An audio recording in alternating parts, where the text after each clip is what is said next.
Olá, amigos do Portugal Online, tudo bem? Bem-vindos aqui à nossa página no Facebook. Estou falando ao vivo, direto de Lisboa, aqui em Portugal. Hoje fez um dia frio, mas sem chuva, pelo menos. E eu falo agora com Santa Catarina, direto do Brasil, a psicóloga Andréa Sebem. Tudo bem, Andréa? Oi, Ricardo, tudo bem? Tudo bem, olha só, durante o programa a gente vai apresentar a Andréa. Andréa, ela é psicóloga intercultural, já escreveu vários livros, palestras, tem vários conteúdos muito interessantes para quem está pensando em se mudar do Brasil para o exterior, ou por opção, ou também por transferência na empresa, jogador de futebol, o assunto é o máximo. Andréa, muito obrigado mais uma vez por aceitar o nosso convite, pela sua participação aqui no Portugal Online, porque nós fizemos a primeira entrevista, Andréa, e, assim, surgiram várias dúvidas, perguntas de assuntos interessantes de pessoas que querem se mudar. Boa noite, Andréia, tudo bem? Tudo bem, Ricardo. Muito obrigada. Você sabe que depois da nossa primeira entrevista, eu fiquei impressionada com o retorno das pessoas no meu WhatsApp, no meu e-mail, no meu Instagram. Muito legal. Muito obrigada pela oportunidade, pela tua capilaridade, assim, eu fiquei muito feliz. Obrigada. Não, legal. Não, sabe o que acontece? Esse é um assunto, Andréa, a gente que faz esse conteúdo, eu e a Cláudia, nós produzimos conteúdos voltados para pessoas que querem se mudar para Portugal especificamente. Uhum. E a gente fala de tudo, a gente fala de casa, a gente fala de aluguel, a gente fala de compra de imóvel, a gente fala do trabalho, fala de carro, transporte, passeio, turismo, enfim, tudo. Só que a gente esquece desta parte de tratar aqui, né, das pessoas, que eu acho muito importante. Agora, para quem está chegando aqui, acompanhando agora, o que é a psicologia intercultural? Vamos começar do começo, porque da outra vez a gente falou muito rápido e não deu para as pessoas entenderem bem. Então, hoje eu vou ser mais didático, né? Então, vamos começar do começo. O que é a psicologia intercultural, doutora? Então, a psicologia intercultural, ela é a resposta para esses dramas migratórios que você lida todos os dias. A gente estuda os processos de adaptação, as personalidades migratórias, as ansiedades migratórias, o impacto emocional que a migração tem na nossa vida. E a gente estuda um negócio muito legal também, Ricardo, que é o seguinte: existem 130 categorias que mapeiam o esquema mental dos povos. Então, tu imagina que coisa maravilhosa. Tu te muda para Portugal. Seria bem legal que você pudesse entender o driver interno dos portugueses, para ter uma proximidade emocional com eles. Gente, isso já é mais da metade do caminho andado. O resto, carro, casa, escola, vai ajudar. Mas se você não tem proximidade emocional com o país, você não se sente pertencente ao país. Sim. Então, essas categorias mentais, assim, elas são geniais. E é um know-how muito específico. É isso a psicologia intercultural. Não, legal, porque assim, Andréa, eu vou te pedir muitos exemplos práticos, né? Dá um exemplo dessa categoria mental, só para a gente entender. Eu tenho, só um parênteses aqui, eu tenho vários canais também de outros assuntos, e eu sempre brinco, né? Quando um deles é muito específico de rally, e eu falo, olha, dá um exemplo para minha mãe, a dona Lenita, que não entende nada de rally, que é corrida de carro. Então, assim, seja bem didática para quem não conhece poder entender da melhor maneira. Não, sem dúvida. Vai lá. Assim, ó, vamos brincar, então, sobre o assunto. Sim. Em vez de eu pegar e responder, vamos brincar. É o seguinte. Tá bom. Das 130 categorias, a minha preferida se chama ambiente, que é como que os povos se relacionam com o seu ambiente, tá? Ok. Então, eu vou te explicar como é que é, e tu vai me responder, Ricardo, 3 exemplos, então, desses países. Então, vamos lá. Olha que legal. Na categoria ambiente, a gente tem os povos que lidam com o seu ambiente de uma forma chamada coação. Olha como é que eles falam. Ai, se Deus quiser, meu filho passa no vestibular esse ano. Eu cheguei atrasada hoje por causa da chuva, né? Por que eu escolhi a psicologia intercultural? Ai, não sei, acho que foi o destino, acho que foi a sorte. Ai, não sei. Tá. Ricardo, esses povos, eles têm a responsabilidade externa ou interna? Se Deus quiser, eu passo... Os povos. As pessoas que falam isso. Se Deus quiser, eu passo no vestibular. Cheguei atrasada por causa da chuva. Ok. Isso, foi jogou a responsabilidade externa. Exatamente. Isso aí. Sim. Esses são os chamados povos coação. Eles têm pavor da responsabilidade. Então, eles lidam com o seu ambiente de uma forma muito transcendental. Nunca é culpa deles. É o sistema que não está funcionando, é o sistema que caiu, políticas da empresa... Eles têm pavor da responsabilidade. O sistema que caiu é ótimo, né? O ar-condicionado não dá conta porque está muito calor. Esses povos... Depois tu vai me dar um exemplo desses povos. Esses países, então, lidam com o seu ambiente de uma forma muito transcendental. A responsabilidade dói para eles. Agora, nós temos outros povos que lidam com o seu ambiente de um jeito chamado controle. O controle vai dizer assim... Como assim, se Deus quiser, tu passa no vestibular? No meu país não é assim. No meu país se eu estudar, eu passo. Se eu não estudar, eu não passo. Tu chegou atrasada por causa da chuva? Então, se tu sabe que em São Paulo, quando chove, é caótico, por que você não saiu mais cedo? Esses caras, Ricardo, ele tem a responsabilidade... desculpe o horário, desculpe o atraso, foi o trânsito, né? Então, isso dizem os povos coação. Os povos controle, Ricardo, quando eles dizem por que tu não saiu mais cedo, se tu estudar, tu passa, se tu não estudar, tu não passa, eles têm responsabilidade interna ou externa? Aí, no caso, interna. Interna. Correto? Sim. Pronto. Eu estou te dando 2 pequenos exemplos, certo? Certo. Então, vamos ver. O primeiro povo está sempre dando desculpa para tudo, porque não tem na responsabilidade um valor. E o segundo povo, esse segundo país, esses povos, têm na responsabilidade um valor. São chamados coação e controle. Um vai cantar assim, deixa a vida me levar. Vida leva eu. E o outro vai cantar assim, I did it my way. I did it my way. Então tá. Ricardo, o Brasil é coação ou é controle? Controle? Ele é o primeiro. Ele é coação, porque ele não controla nada. Então, a vida prática é assim, eu estou com um engenheiro de uma empresa alemã, numa reunião, num treinamento intercultural, numa adaptação de equipes multiculturais. Então, ele pergunta para o engenheiro brasileiro, eu só quero saber uma coisa, vocês vão entregar as peças no prazo? E o engenheiro brasileiro diz, não, se Deus quiser, semana que vem está aí. E aí o alemão virou para mim e perguntou, tá, Andréa, eu não entendi, Deus trabalha na empresa? Então, nós brasileiros, queridíssimos, se Deus quiser, a gente vai entregar o trabalho no prazo. Se Deus quiser. E o cara responde, mas Deus trabalha na empresa? Eu não entendi. Então, isso são os esquemas mentais. Como que as pessoas se comportam a partir de valores invisíveis? Por que o Pagodinho canta Deixa a Vida Me Levar e o Frank Sinatra canta I Did It My Way? Porque a noção de responsabilidade pelo seu próprio ambiente desses povos é absolutamente contrário. Exato. Então, dei um exemplo rápido, mas assim, quando você entende o que está no mindset do português, do indiano, do canadense, do britânico, meu Deus, a tua vida melhora tanto, Ricardo. Tanto. Porque ao invés do alemão chegar e dizer, esses brasileiros são irresponsáveis. Não, cara, peraí, vamos tentar entender como é que é o mindset do brasileiro. Porque olha só, Ricardo, outra pergunta.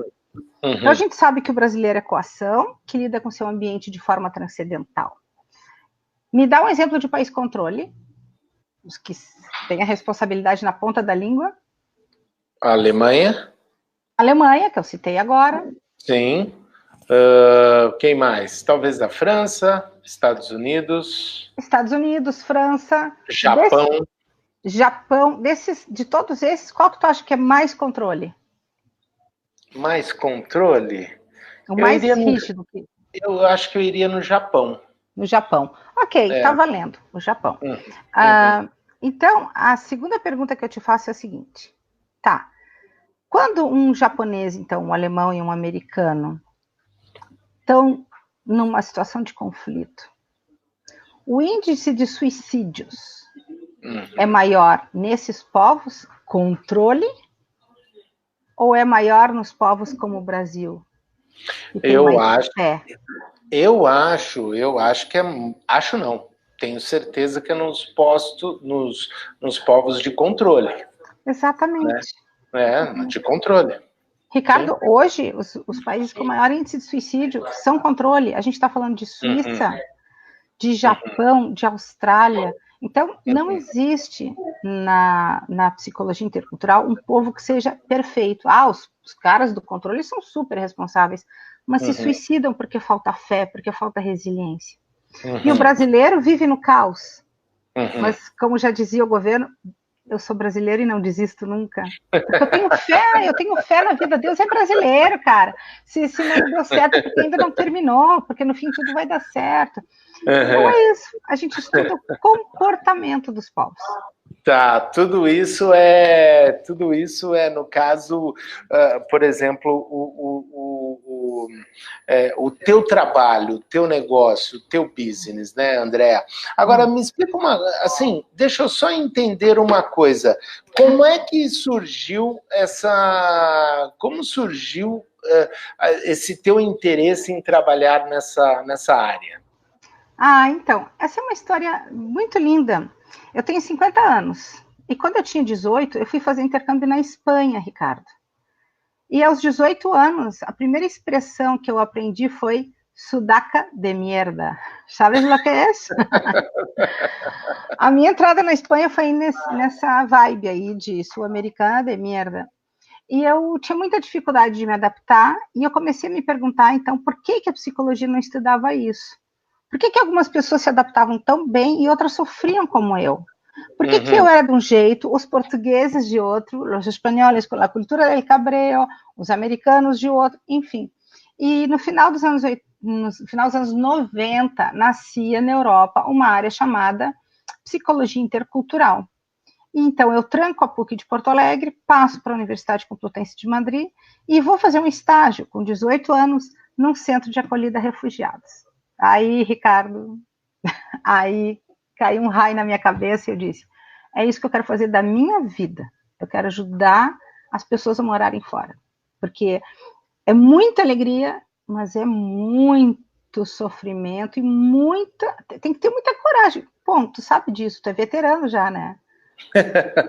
Coragem, determinação. Não, veterano ainda não, né? Mas eu fico imaginando isso. Agora, André, eu quero saber uma coisa. Depois daquela nossa primeira entrevista, eu conversei com famílias e a gente estava discutindo, né? Porque aqui em Portugal, eu e a Cláudia, às vezes a gente se encontra com brasileiros que querem vir para Portugal. A gente acaba se tornando uma referência. A gente dá dicas, a gente indica profissionais, o advogado, o corretor de imóveis e tudo mais, equivalência de diploma e tudo mais. Mas assim, e quando as famílias vêm para um período, eu estou dizendo vêm porque eu estou me referindo a Portugal, mas que as famílias que vão para o Japão, que vão para a China, Rússia, Estados Unidos, Chile, e aí os filhos não querem ir. E isso eu tenho 3 exemplos muito práticos de famílias que estão adiando a mudança, tá? Porque os filhos não querem vir para Portugal. A minha pergunta é, como lidar com um assunto como esse? Uma família. Eu teria 2 argumentações para fazer. A primeira é o seguinte, eu acho, trabalhando com adolescentes e com famílias, executivos há 30 anos, que dentro da família só existe uma autoridade, que é o pai e a mãe. Então, os filhos, frequentemente, Ricardo, eles são espelhos dos pais. Se o pai e a mãe dizem, vamos, nós vamos. Nós vamos. Eu acho muito complicado colocar em discussão para a família inteira, porque assim, é muito difícil chegar num consenso. E agora vamos para a minha segunda argumentação. Por que é muito difícil chegar a um consenso? Eu queria que tu pensasse na tua experiência. Tu, a Cláudia e teu menino, tá? Alguém... A Maria Eduarda, a Maria Eduarda. Ah, é uma menina, a Maria Eduarda. Tá. Então, tu imagina, alguém teve essa ideia, alguém patrocinou, alguém disse, quem sabe vamos para Portugal. Tá. A migração, Ricardo, ela é uma experiência de profunda ambivalência, com ganhos enormes e perdas também. Com dois agravantes, Ricardo. Quando tu estava no Brasil, qualquer família antes de sair, ela sabe que tem ganhos e perdas enormes, com dois agravantes. Tu sabe que tu está perdendo, mas tu não sabe que tu está ganhando. Esses filhos, eles estão perdendo os amigos, a língua portuguesa, o arroz com feijão, a namorada, o namorado. Tu sabe que tu está perdendo, mas tu não sabe que tu está ganhando. E o segundo agravante, Ricardo, quando tu vai para fora, tu perde tudo da noite para o dia. Quanto tempo, Ricardo, até o teu celular tocar para você ser convidado para um casamento, para uma festa, né, para aniversário de alguém? Então, a ambivalência, ela é presente em todos os familiares, todos. E eu te digo mais, não tem um treinamento intercultural, uma preparação que eu faça e eu diga lá pelas tantas, levanta a mão quem está preparado para ir. Depois que elas entenderam do que nós estamos falando, ninguém levanta a mão. Porque nunca ninguém está preparado para ir. Por isso eu te congratulo. Ricardo, nunca ninguém estará preparado para ir. O que eu digo para as pessoas é, vá, porque eu não quero a sua preparação, eu quero a sua disposição. Então, para um filho querer ir, ele tem que ter muita maturidade, tem que ter muito discernimento. Ele não tem. Então, eu não tenho certeza, você está apostando no futuro do seu filho, da sua filha, né? É o que é melhor para Maria Eduarda, e ela não tem maturidade e discernimento para isso. Então, quando os filhos estão em dúvida, eu digo a esses pais, normal que tenham dúvida. Normal. Você, que é você, com 40, com 50 anos, está em dúvida. O que eu quero saber é o seguinte, André. No caso prático, vamos supor, eu tenho os meus amigos que estão numa situação com filhos menores, tá?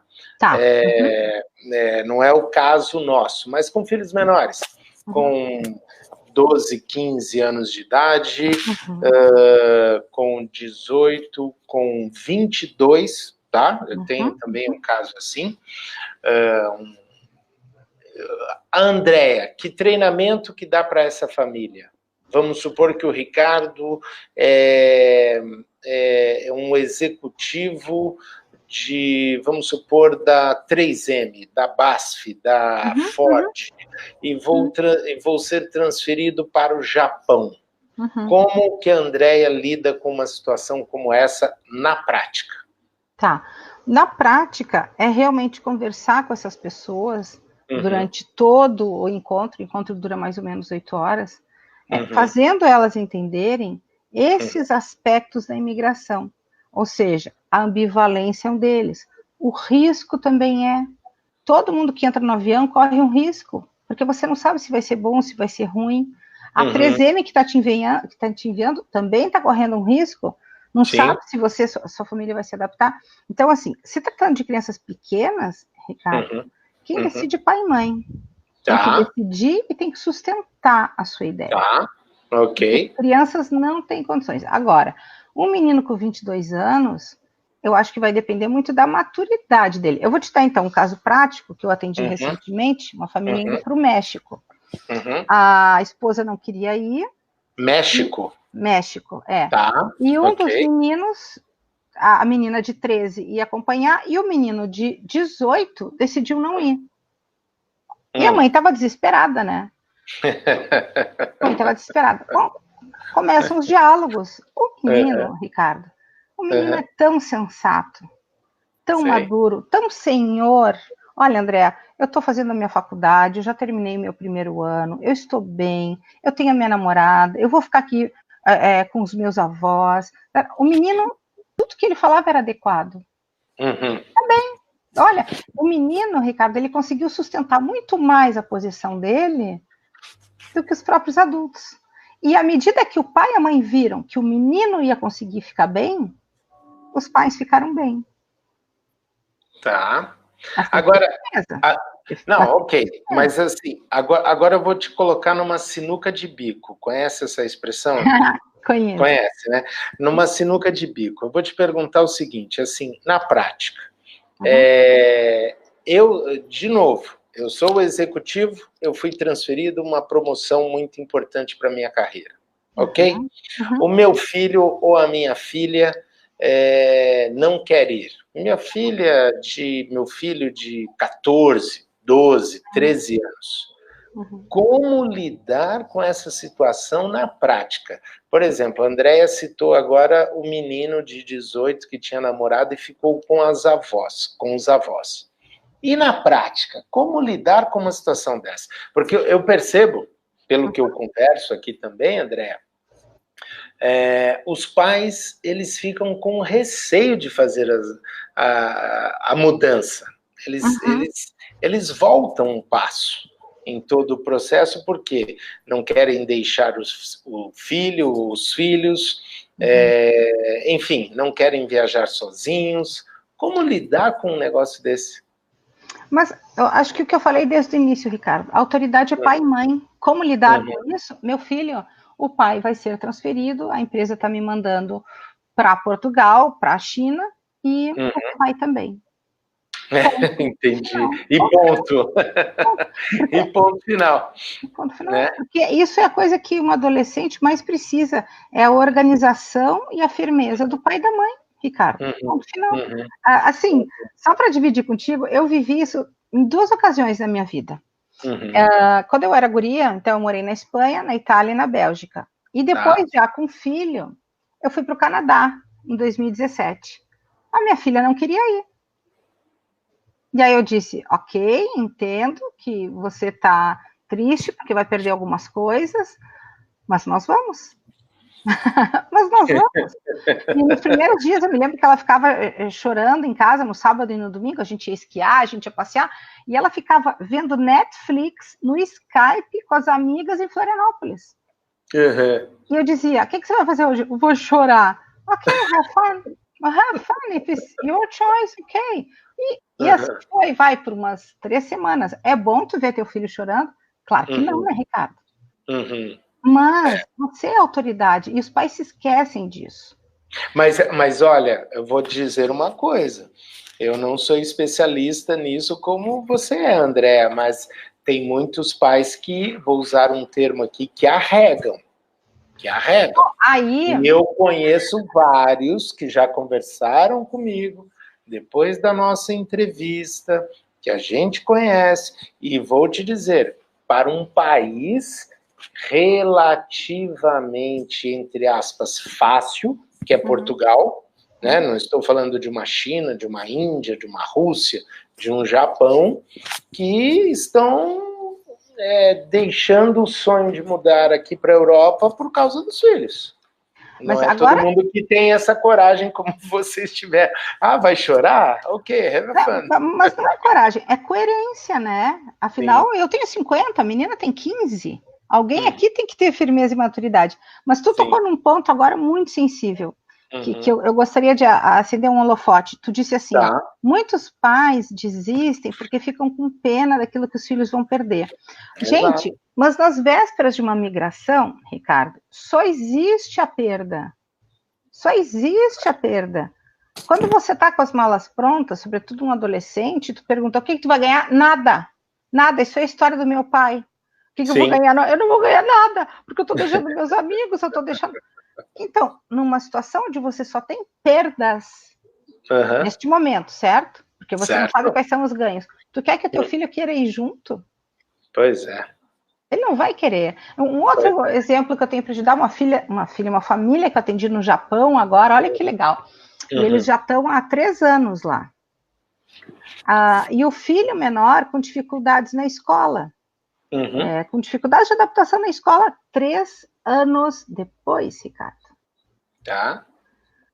3 anos. 3 anos já no Japão, e o menino com dificuldade ainda de adaptação. Ricardo, a tranquilidade e a confiança que aquela mãe e aquele pai tinham. Não, eu achei aquela família extraordinária. E aí eles diziam assim, André, me explicando o sistema japonês, né, nessa faixa etária, que é muito difícil, é muito rígido, é muito, muito exigente, e é um baque, né, para o menininho. Então, eles dizendo assim, isso vai passar. A família brasileira, só para eu entender, a família brasileira, o pai foi transferido, os pais foram para o Japão e imagino. E eles são brasileiros, não são japoneses, são? Não, são brasileiros. E tranquilos, dizendo, isto vai passar, André. Vai passar e ele vai ficar bem. Porque nós não queremos voltar para o Brasil. A gente sabe que isso aqui é um investimento na nossa carreira e principalmente no futuro deles. Mas vai passar. Ricardo, a questão dos nossos pais hoje é que eles não querem frustrar os filhos em nada. Em nada. Pois e aí, desculpa o termo, mas acabam criando uns bundões que de fato não sabem lidar com a frustração. Mas não é? É verdade.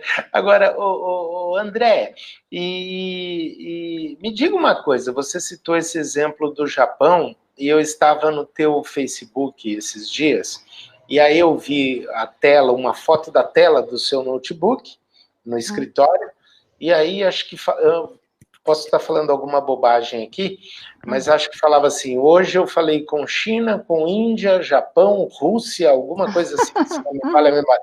Como é o seu dia a dia? Você conecta os executivos dessas grandes empresas no dia a dia e é como se fosse vou usar o termo aqui, que está errado, obviamente, mas é como se fosse uma terapia. O executivo te liga lá do Japão via Skype, alguma coisa, e fala esse problema com o filho dele, por exemplo, só para as pessoas entenderem. É isso mesmo? O nome não é terapia, o nome técnico... É por isso que eu falei. O nome técnico é Cross-Cultural Training. Ou seja, é treinamento intercultural. Eu sou psicóloga e eu dou um curso de preparação para quem vai para o exterior. Ponto. Depois que as pessoas estão lá, eu tenho um plantão 24 horas de apoio a essas famílias. Tá. Então, o meu dia a dia é bem... Peraí. Então, quando você é chamado por uma Bosch da vida, um banco, uma multinacional dessas empresas globais, você treina esse executivo, é isso? Através da empresa, e depois você e tua equipe ficam disponíveis 24 horas para qualquer perrengue, é isso? É isso aí. Então, esses treinamentos, eles duram 8 horas e eles têm uma hora marcada. Então, por exemplo, a turma do Japão, às vezes eu atendo às 7 da manhã, às vezes eu atendo às 11 da noite, né? A turma que está na Alemanha, a turma que está na Nova Zelândia, às vezes eu atendo às 5 da manhã, às vezes eu estou na Itália ou na Suíça, e aí eu vou trabalhar às 3 da manhã. Então, Ricardo, assim, isso é bem interessante. Eu estou aqui em Florianópolis, no meu escritório, na frente da Lagoa da Conceição. Certo? E daqui eu falo literalmente e atendo literalmente o mundo todo. É assim. Aliás, que nem você. Pois é. Hoje a comunicação ficou muito fácil nesse aspecto, né? Agora, o André, eu conheço também muitas pessoas que o marido foi transferido, né? O marido. E também conheço pessoas que a esposa, a mulher foi transferida para uma empresa. Como é esse trabalho para adaptar a mulher que foi transferida com o marido que foi transferido com a mulher, a esposa e o marido? Como fica isso? Tá. Então, esse trabalho, ele é sempre feito em família. Sempre em família. Então, Posso te interromper um pouquinho? Claro, Posso te claro. interromper? Eu esqueci que nós estamos ao vivo e tem várias pessoas acompanhando aqui. Desculpem, meus amigos do Portugal Online. Antes de mais nada, boa noite, obrigado pela participação. Esqueci de dar boa noite para os nossos convidados, André. Os convidados da doutora Andréa Sebem também. Boa noite, obrigado. Eu gostaria de saber se vocês pudessem colocar nos comentários de onde vocês são, de que país, de que cidade, de que região, isso é muito importante. E se vocês também têm alguma pergunta em relação à mudança do Brasil para o exterior ou para qualquer outro lugar do mundo, do exterior para qualquer outro lugar do mundo, coloquem aqui nos comentários. Vamos lá, desculpa, doutora, continuando. Não, imagina, eu te confesso que até perdi a concentração, fiquei bem feliz, porque, na verdade, eu te envolvi e tu também perdeu a concentração. E a gente esqueceu de falar boa noite para o pessoal aí, poxa. Que bom, não, mas eu perguntei dos maridos e das esposas, quando um ou outro é transferido. Tá, então, contextualizando, né? Esse trabalho, Ricardo, ele é sempre feito em família. Okay. Sempre. Vamos voltar no tempo, vamos voltar uns 5 anos atrás. Tu estava pensando em ir para Portugal, e aí tu vai me contratar. Então, nesse dia, eu iria me reunir. Eu, tu, a Cláudia e a Maria Eduarda. Ok. Tá? E nesse dia, eu vou perguntar todas as questões da família. E vou começar, então, a descascar a cebola do drama migratório. Tá? Então, quando a gente se reúne, sempre vai aparecer isso, né? A história da Maria Eduarda, ou da Cláudia, ou a tua. E, frequentemente, aparecem as esposas que não querem ir. Por que elas não querem ir? Várias razões. Primeiro, porque algumas estão largando a carreira. É verdade. É verdade. Então, por exemplo, uma lá... bem verdade. Verdade. Né? Então, elas dizem assim, meu Deus, eu estou deixando meu cargo de diretora de recursos humanos para ir descascar moranga em Nova Delhi e fazer a comida para o marido e para os filhos, né? Ou, pegando o exemplo do nosso querido amigo, o advogado Marco Goulart, aquele cara é um sucesso.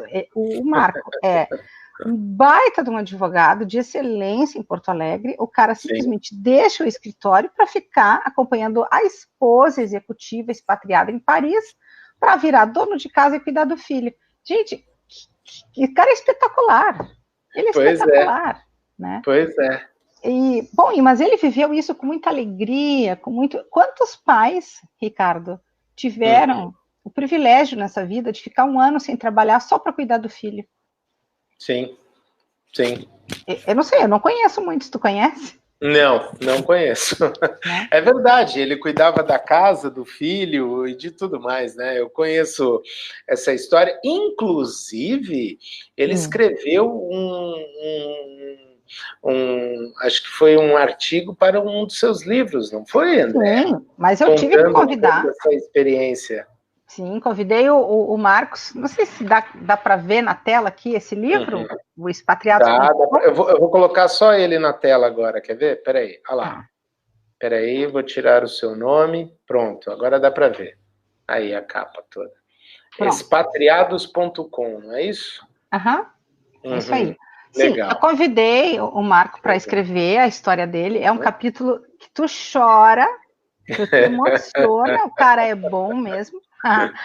Então, assim, o primeiro lugar, deixar a carreira é um negócio que deixa a mulherada enlouquecida.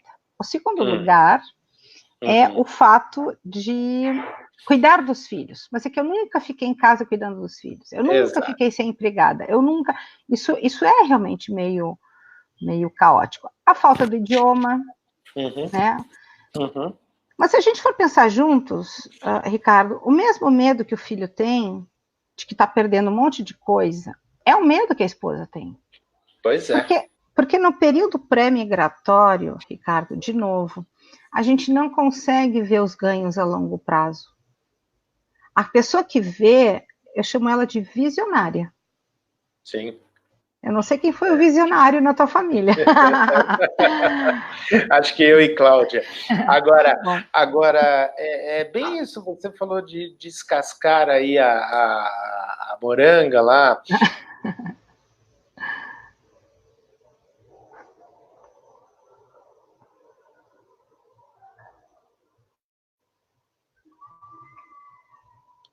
Alô, André? Acho que caiu um pouquinho, Voltei? vamos ver se vai voltar. Voltei? Pronto, voltou. Voltei, ok, caiu um pouquinho.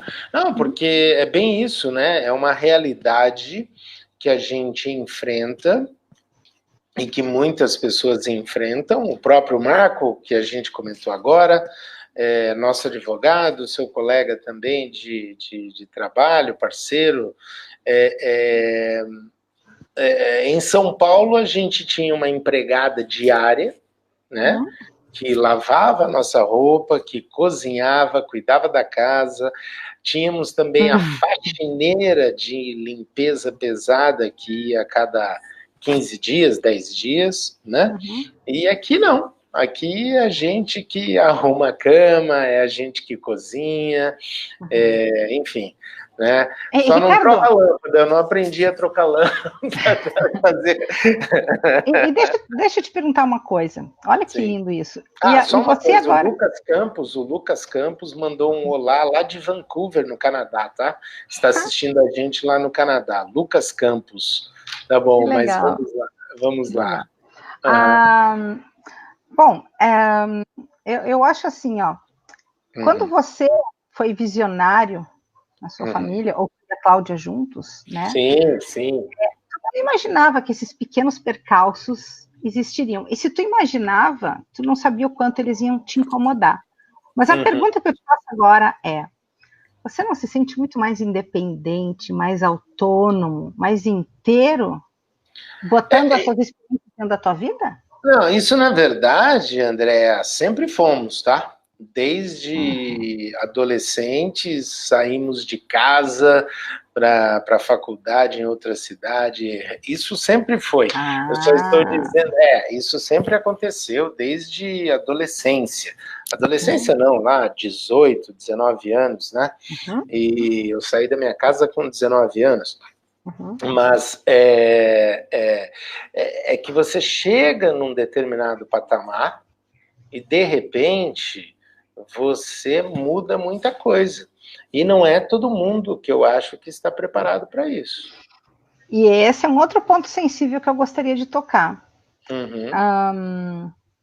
Acho que caiu de novo um pouquinho. Não, tô aqui. Como se diz em espanhol, não é fácil cruzar el charco, não? Hay mucha água. Não, estou aqui. Estou aqui. Vou esperar o Ricardo voltar. Não, estou aqui. Gente, se vocês tiverem alguma pergunta, fiquem bem à vontade para eu poder responder aqui, tá? Não, alguém está me ouvindo aí? Acho que a Andréa não está me ouvindo. Deixa eu ver. Eu estou aqui, na live. Estou online. Estou abrindo o chat. Será que todo mundo aí que está assistindo mora fora? Será que tem alguém que está pensando em morar fora? Olha, eu estou aqui, conversa aqui. Eu estou ouvindo a Andréa, ela não está me ouvindo. A Roberta Machado, boa noite de Florianópolis. O Lucas Campos de Vancouver, no Canadá. Boa noite, que legal. Olha lá, alguém pode dar um recado para ela? Ele foi meu cliente. De fato, ele foi para uma experiência no Canadá de 6 meses. E é outra pessoa que eu parabenizo, porque os 6 meses dele virou, acho que já uns 10 anos. 10 anos, mais ou menos isso. Então, também é alguém que merece meu respeito, né? Tá bom. E entre ele, com ele, eu poderia citar várias outras pessoas muito assustadas no início, indo para short term e que acabaram mudando as suas vidas. Pessoal, alguém pode dar um recado aí nos comentários para a Andréa? Acho que ela não está me ouvindo. Eu ouço perfeitamente, vejo ela também, mas deve ter dado alguma pane na conexão. Só estou esperando o Ricardo voltar. E de novo. Então, se vocês quiserem fazer interação comigo, está valendo. Deixa eu ver, peraí. Andréa? Alô? Pronto. Alô, está me ouvindo? Perfeito. Eu estava te ouvindo. Eu estava te ouvindo e te vendo. Você que não me via. Oh, meu Deus. Mas tudo bem. Onde nós paramos? Eu lembro que você estava comentando aqui do Lucas Campos, no Canadá. Tem a Roberta Machado também, de Florianópolis. Aí ela pergunta, como a preparação intercultural pode ajudar quem está morando fora? ou indo morar fora? Tu sabe, Roberta, posso responder ela, Ricardo? Sim, é lógico. Vai lá. Eu já tive clientes, Roberta, Ricardo e todo mundo que está ouvindo, eu já tive clientes que receberam a preparação intercultural antes de embarque, que é o ideal, mas eu já tive, Ricardo, diretores na China, da Ering, que já estavam lá há 9 anos. Eu já tive executivos da Steel, que já estavam no Brasil há 2 anos. Ou esses aí que eu mencionei da Ciantes, que também já estavam bastante tempo fora. Então, o treinamento intercultural, ele sempre ajuda, porque ele acende uma luz, Ricardo, em todas essas inseguranças e essas dúvidas da migração. Vamos aprofundar um pouquinho essa questão da ambivalência para você entender que a ambivalência ela não é só de quem vai, quem fica também tem muito peso na tua migração. Assim, ó, eu vou citar o exemplo do pessoal que está indo fazer faculdade fora, pode ser? Sim, sim, pode. Tá.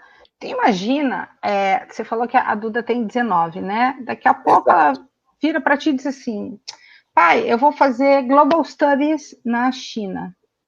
5 anos. Eu só te falar já me dá um negócio, porque eu também tenho uma Duda de 18 anos aqui. Então, vai ficar na China 5 anos, tá bom, minha filha. Olha, vamos pegar esse diálogo, tu e a Duda, tá? E todo mundo que está nos ouvindo, tente entrar na pele de quem fica no Brasil. Pai, então eu andei pesquisando, tá tudo certo, consegui uma bolsa, estou indo para Guangzhou estudar Global Studies por 5 anos. O que tu acha? Ricardo, eu tenho certeza que tu vai fechar os olhos e tu vai pensar, o que eu acho, minha filha? O pai te ama, o pai te adora, tu é uma guria querida, tu só me deu orgulho, eu dou toda a força para você ir. Eu te dou toda a força, minha filha. Então ela olha para ti com aqueles olhinhos assim da menininha que tu mais ama no mundo e diz, sério, pai, tu quer que eu vá? Então tu vai fechar os olhos, tu e a Cláudia, e vão pensar, se eu quero ficar 5 anos de ti, 5 anos longe de ti, Maria Eduarda, você tá brincando, né? Pai te ama, pai te adora, tu é minha menininha querida, eu te vi crescer, eu te ajudei a andar de bicicleta, eu troquei a tua fraldinha, eu te levei na festa dos pais, no Natal. Se eu quero ficar longe de ti, não, eu não quero ficar longe de ti. Que negócio é esse agora de morar fora? Mas pai, tu falou que eu podia. Pois é, falei, mas vai de uma vez então. Tu vai de uma vez antes que eu mude de ideia. Ricardo, as pessoas querem que tu vá porque elas te amam, mas elas não querem que tu vá porque elas te amam. E ninguém que vai pensa nos que ficam. Em que aspecto, Ricardo? Os que ficam, eles podem atrapalhar muito a tua ida. Eu nunca vi na minha vida um pai de adolescente que dissesse, vai de high school, vai para a faculdade. Eu demorei 19 anos para me livrar de ti. Não, cara, tu ama a tua filha. Vaza daqui. Tu ama a tua menininha, é a criaturinha mais importante da tua vida. Então, por mais que tu pague os estudos dela, que tu diga, não, vai ser bom para a carreira dela, quando ela entrar no Finger, tu vai cair em lágrima, porque é o amor da tua vida. Então, veja, a migração, ela é marcada por ambivalência. Não vai ter um dia na tua vida que as pessoas do Brasil não sintam tua falta. Sim. E não vai ter um dia em Portugal que tu diga, realmente, tanto faz as pessoas do Brasil. Não. Tu tens pai e mãe vivos? Sim. Que idade eles têm? 70 e lá vai. 75 e 77. Tá. Eu vou falar outra coisa da migração. Isso tudo que eu estou falando, respondendo a Roberta, o que é a psicologia intercultural? O que é esse negócio? É isso aqui que nós estamos falando. Sim, exato. Puxar um fiozinho da tua emoção e da emoção da tua filha, da tua esposa. Agora eu vou puxar a tua mãe. E assim, porque tudo isso é o drama migratório. É quem vai, fica, é a Bosch que te enviou com um monte de expectativas, É o português que está te recebendo também com tantas dúvidas. Será que eu posso confiar nesse cara? Será que eu contrato esse cara? Será que esse cara é digno de confiança, de respeito? Já pensou nisso? Sim, se eu penso, não só penso como a gente vivencia isso no dia a dia, né? Aliás, olha, falando, só interrompendo, mandando um recado aqui para quem está assistindo, tem a Cirlei Migliato, né? Dizendo o seguinte: a Raíssa de São Carlos, interior de São Paulo, foi fazer intercâmbio lá em Minnesota e foi muito bem assistida pela Andréia. Aliás, São Carlos, a Cláudia, Andréia, só para ilustrar, ela foi muito tempo repórter da EPTV, que é afiliada da Rede Globo lá, e a Cláudia trabalhava na TV lá de São Carlos. Um abraço aí para a Cirlei, acompanhando a gente aqui no Portugal Online também. Não, que lindo. Muito obrigada, Cirlei. Eu me lembro de ti, eu fico feliz aí de ver os meus conhecidos. Aliás, Ricardo, para tu entender um pouco melhor o que eu faço. Então, tu já sabe que eu trabalho com a turma de executivos, os estudantes de ensino médio e faculdade e jogadores de futebol. Intercâmbio e faculdade, né?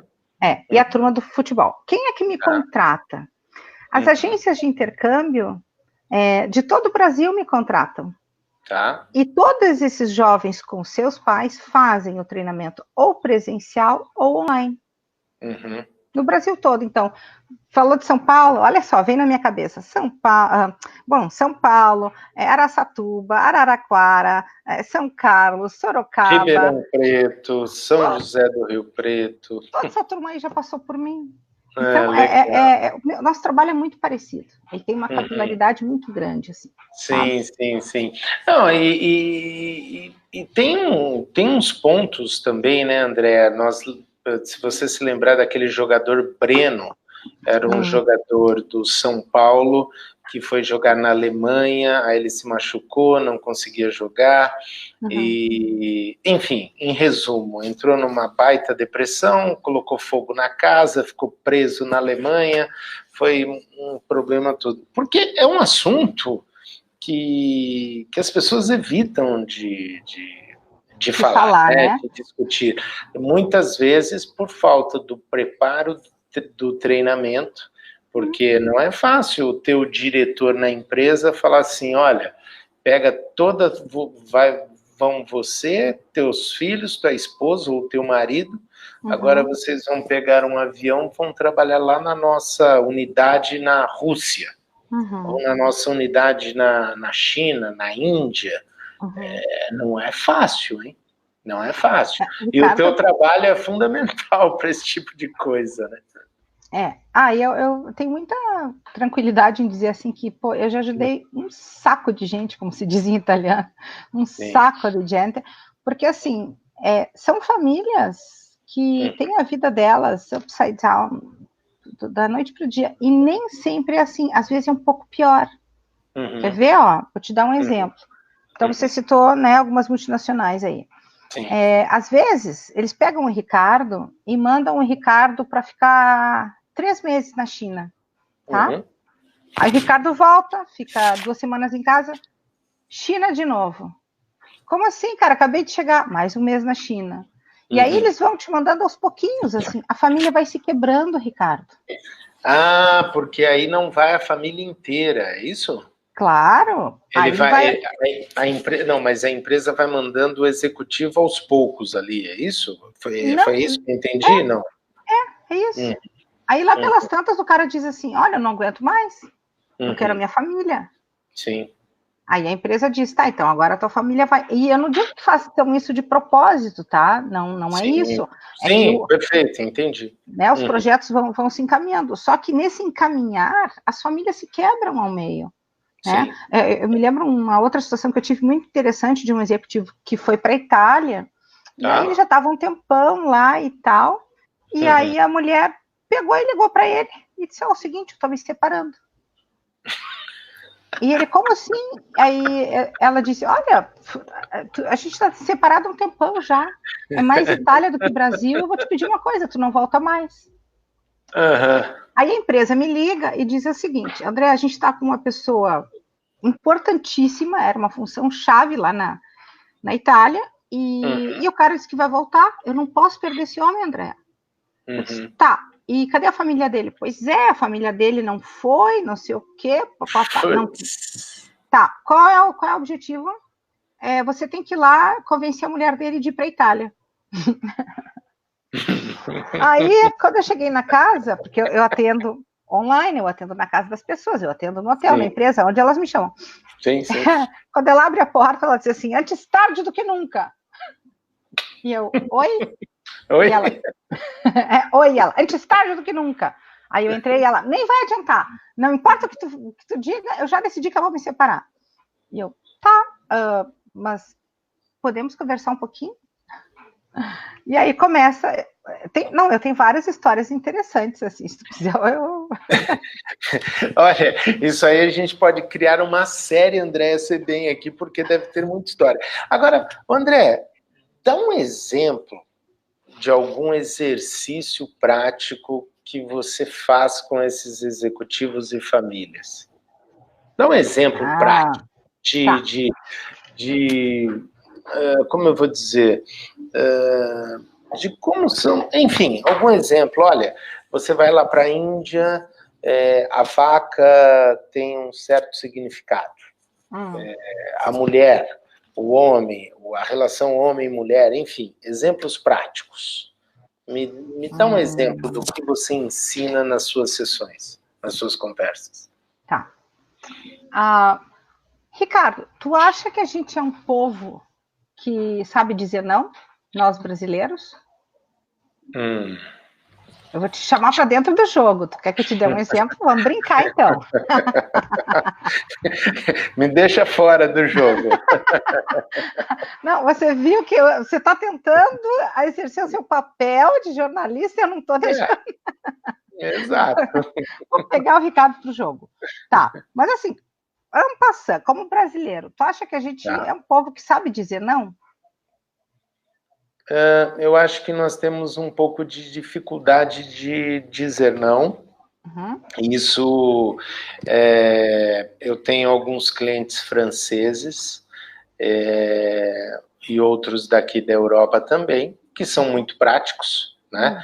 Os próprios portugueses também, só para ilustrar a tua pergunta aí que você me fez, o português, uma coisa que estamos aprendendo também, André, é o seguinte, no Brasil nós temos um pouco daquela, como eu vou dizer, a mania é o seguinte, eu mando um e-mail para 100 pessoas, ou mensagens via LinkedIn. Oi, André, aqui é o Ricardo da VIPcom, assessoria de imprensa e conteúdo, do Portugal Online. Eu quero te oferecer um projeto de redes sociais, um projeto para cuidar de toda a tua comunicação, do teu site, do teu blog, das tuas redes sociais, tudo. Vamos marcar uma reunião, né? E aquele mesmo e-mail eu mando para 150 pessoas. Não que eu faça isso, mas uma coisa que eu percebo do brasileiro. E o outro brasileiro na ponta da linha, eu também já percebi que ele fala, sim, vem aqui no meu escritório, vamos tomar um café, atende por educação, na grande maioria das vezes, né? E não fecha negócio, aquela conversa não conclui e ficou uma coisa assim. Aqui em Portugal eu percebo que se manda um e-mail para 100 pessoas, talvez um te responda da seguinte maneira, eu quero conversar com você, venha no meu escritório. E quando esse daí fala, venha no meu escritório que eu quero conversar com você, vou aceitar o teu pedido de reunião, ele fecha negócio. É o que eu percebo aqui na Europa, em Portugal e na França e também na Espanha, bem diferente do Brasil. Pelo menos é um dos feedbacks que eu posso até te dar do que a gente tem percebido. Bom, então eu vou ter que aproveitar esse gancho para te falar de uma outra categoria de esquema mental que é muito importante, até também para ajudar o seu trabalho. A gente estava falando do brasileiro em saber falar não ou não. Exatamente. Então, olha só, o brasileiro não sabe falar não. Ele não sabe falar não, porque ele tem na categoria pensamento um dos pensamentos mais difíceis do mundo, Ricardo. Os brasileiros pensam, e na hora de falar, o que eles falam não necessariamente é o que eles estão pensando. Olha que inferno. É chamado pensamento dedutivo. E outros povos têm chamado pensamento indutivo. Pensou, falou. Pensou, falou. Então, vamos fazer um roleplay para que o pessoal entenda do que a gente está falando. E aí eu vou te contar o jogo, né? Que você me pediu para contar um jogo. Mas vamos fazer um roleplay. Você é um brasileiro, tá? E eu também. E eu vou te fazer 3 perguntas cuja resposta verdadeira é não. Tu vai me responder como brasileiro. Então eu tenho que falar não em todas, é isso? Assim, ó, a tua opinião verdadeira é não, tá? Mas tu vai me responder como um brasileiro. Tá bom, então vamos lá. Tá? Vamos ver. Ricardo, você gostou dos meus óculos? Olha, minha armação é nova. O que você achou? Eu comprei especialmente para nossa entrevista hoje. Não. Não, foi brasileiro. O brasileiro? Brasileiro, sim. Nossa, Andréia, que lindo, ficou ótimo para você. Nossa, ficou muito bem, viu? Ficou legal mesmo. Segunda pergunta. Tá, lembra que tu odiou a janta de ontem. Essa é a verdade, tu odiou a janta. Ricardo, gostou a janta que eu fiz para você ontem? Olha, comprei esse peixe especialmente. Tu gostou? A Cláudia gostou? Nossa, adoramos, André. Aliás, a dica do restaurante foi excelente. Nós fomos lá, não conhecíamos, vamos indicar para os amigos. Foi bem legal, bem bacana mesmo. Todo mundo bem agradável. Foi show de bola. Então, tu viu só? Se você for procurar na literatura, o brasileiro ele é conhecido como um dos povos mais cínicos do mundo. Sim. Porque a nossa categoria mental de pensamento faz com que a gente pense muito e fale outra coisa. Brasil, Japão, Coreia, Latinoamérica em geral, mexicanos, chilenos menos, mas Latinoamérica em geral, tá? Agora, vamos pegar um pouco, assim, vamos por ordem crescente de pensamento indutivo. Vamos pegar, então, o português, vamos lá para a Europa, deixa eu pensar, o português, vamos pegar o espanhol e vamos pegar o alemão. Tá? Esses 3 têm pensamento indutivo. Pensou, falou. Você agora, então, Pois é, um espanhol ou um alemão. Gostou dos meus óculos? O que você achou, Ricardo? Prefiro vermelho. Ok, tudo certo. Gostou da janta ontem, Ricardo? Não, o peixe não estava bom, não estava macio. Tudo bem. Na próxima vez eu vou tentar melhorar. Olha que beleza. Pensou e falou. Pois é. O que eu faço, então, em termos de brincadeiras e jogos, os chamados jogos de simulação intercultural e jogos de educação intercultural? Eu coloco as pessoas em situações onde elas vão viver essas diferenças culturais, na forma de lidar com o pensamento, com o ambiente, com a comunicação. São jogos. E peço, por exemplo, que elas construam uma ponte. Do lado de cá, um povo que não sabe dizer não. Sim. Do lado de lá, um povo que fala não na cara. E eu dou 10 minutos, dou papel, tesoura, caneta, para construírem a ponte. O que você acha que acontece? O que acontece? Eles não conseguem. Não conseguem. Você consegue? Imagina. E aí, assim, todos esses exercícios, essas teorias todas que são aplicadas nas palestras, nos treinamentos, eu sempre gosto, né? O jornalista é assim, sempre gosta de trazer para a realidade do dia a dia das pessoas.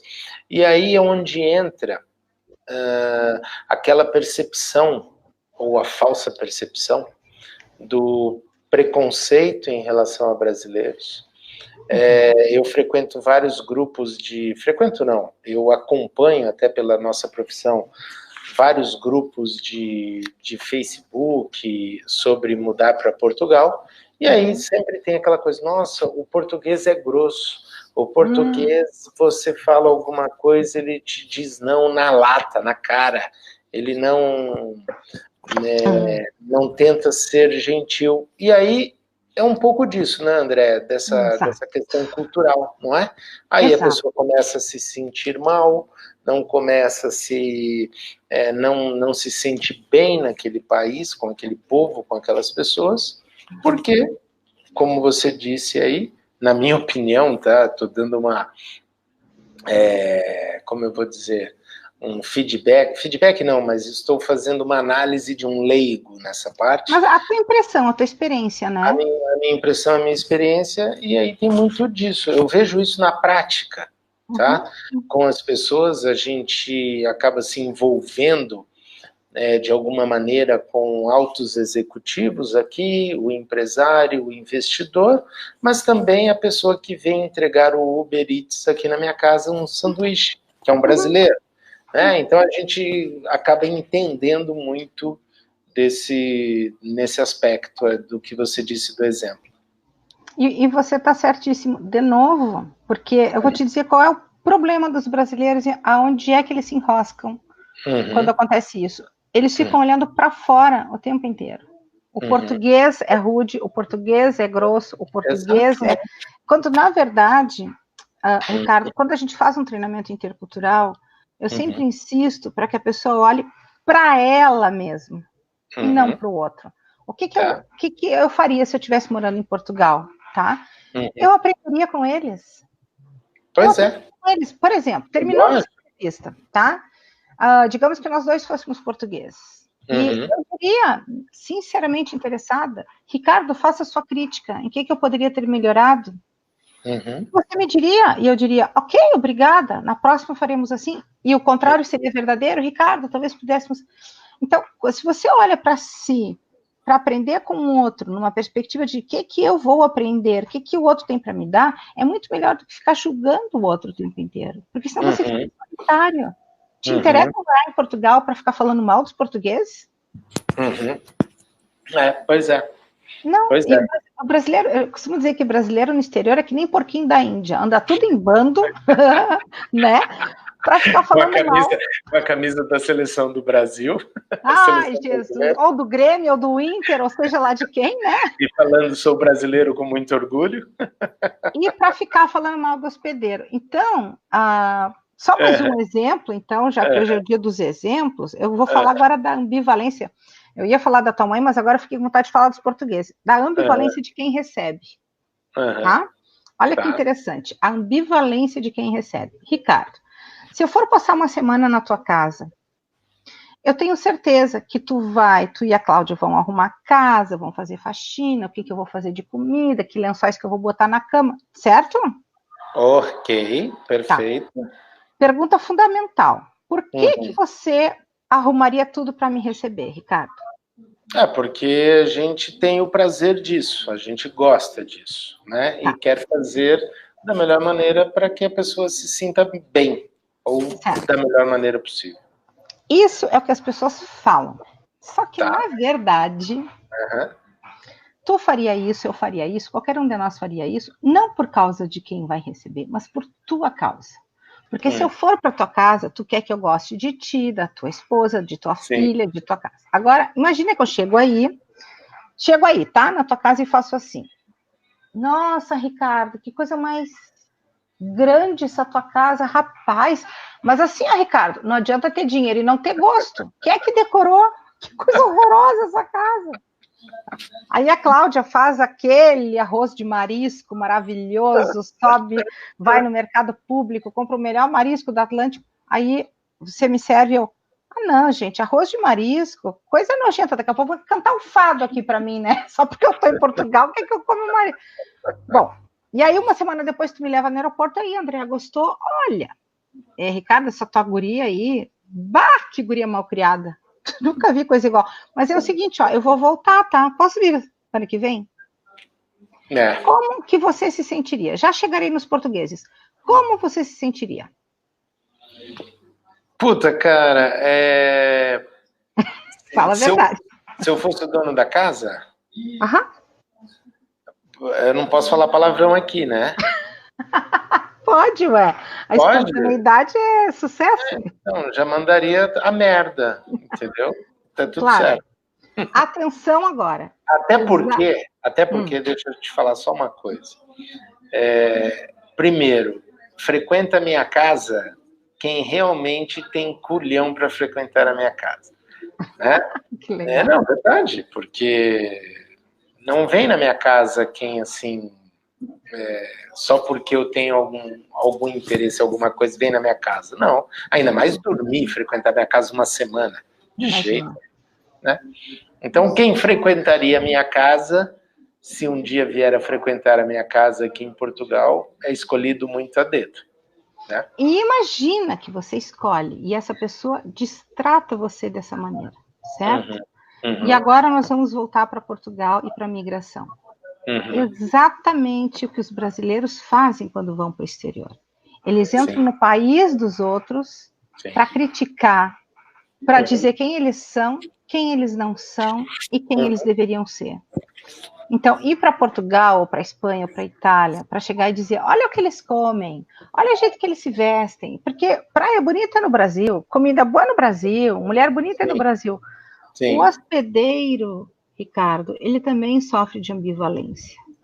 Portugal hoje tem um dos maiores números de imigrantes em suas ruas dentro da Europa. É o que menos tem tudo, menos português. Exatamente. E os portugueses também estão ambivalentes. Eu quero te receber, pero no mucho.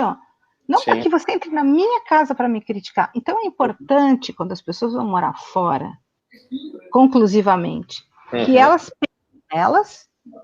né, estou disposto, não estou disposto, que elas pensem nos que ficam, na tua mãe, na tua filha, que elas pensem naquele que recebe. Porque para os portugueses, tua presença deveria ser uma honra. Eu espero que daqui a uns anos Portugal diga que orgulho ter esse cara aqui conosco. Nós temos orgulho de ter esse homem aqui conosco. Olha que coisa linda. Não, legal. O André, a gente precisa encerrar. A gente nem percebeu, deu 1h10 de conversa. 1h10 de conversa. O assunto é muito bom. Da próxima que a gente marcar, nós vamos fazer uma conversa assim, só de exemplos, né? Aí vai ser muito interessante, aquela do Marco, que ele contou de o treinamento que ele fez, que era a mulher servindo um homem, dando comida na boca dele. Eu quero falar disso. E tem um comentário aqui que eu não vou saber pronunciar o nome, tá? Harriet. Como que ela chama? Harriet Hexel. Harriet Hexel. Huggentobler, é isso? Isso aí. Bom, diz que vocês vão se encontrar, elogiou bastante a nossa conversa, que vocês vão se encontrar lá em Jurerê Internacional esse final de semana. Exatamente. A Harriet também foi minha cliente, teve o filho estudando na Austrália um tempão. Você vê que interessante, Ricardo, as pessoas que se identificam com o nosso tema, porque elas já passaram por isso. Sim, lógico, é verdade, né? Verdade. Tá bom. E olha, eu vou te fazer uma pergunta agora, sim, que você pode estranhar, mas agora é a minha vez de te perguntar para a gente finalizar essa nossa live. Ok. Você disse que a tua filha tem quantos anos? 19? 18. 18. Tá. Você tem sobrinho? Tem menores? Não, pequenos não. Tá. Quando a tua filha pegava piolho na escola?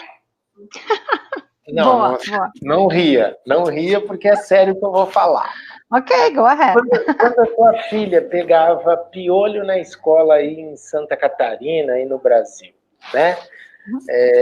Ou até mesmo você está o quê? Com 50 e tantos anos, 50 anos, é isso? Eu estou com 48. Como que você matava os piolhos e lêndias? Olha, a gente botava... Essa pergunta você não esperava, né, doutora? Não, mas, ó, o negócio é o seguinte. Nós, eu e tu, a gente botava Neocid. Neocid, aquela latinha amarela, certo? Mas as nossas filhas... Depois passava o pente fino, correto? Não, só que as nossas filhas, já com 18 e 19, o Neocid já é proibido. Com ela, eu usava um shampoo e dava um remedinho via oral. Era assim que eu fazia. Tá. Sabe por que eu estou fazendo essa pergunta? Por quê? Só um pouquinho que eu não estou te ouvindo bem aqui. Peraí, está um pouco barulho aqui. Estou te fazendo essa pergunta pelo seguinte.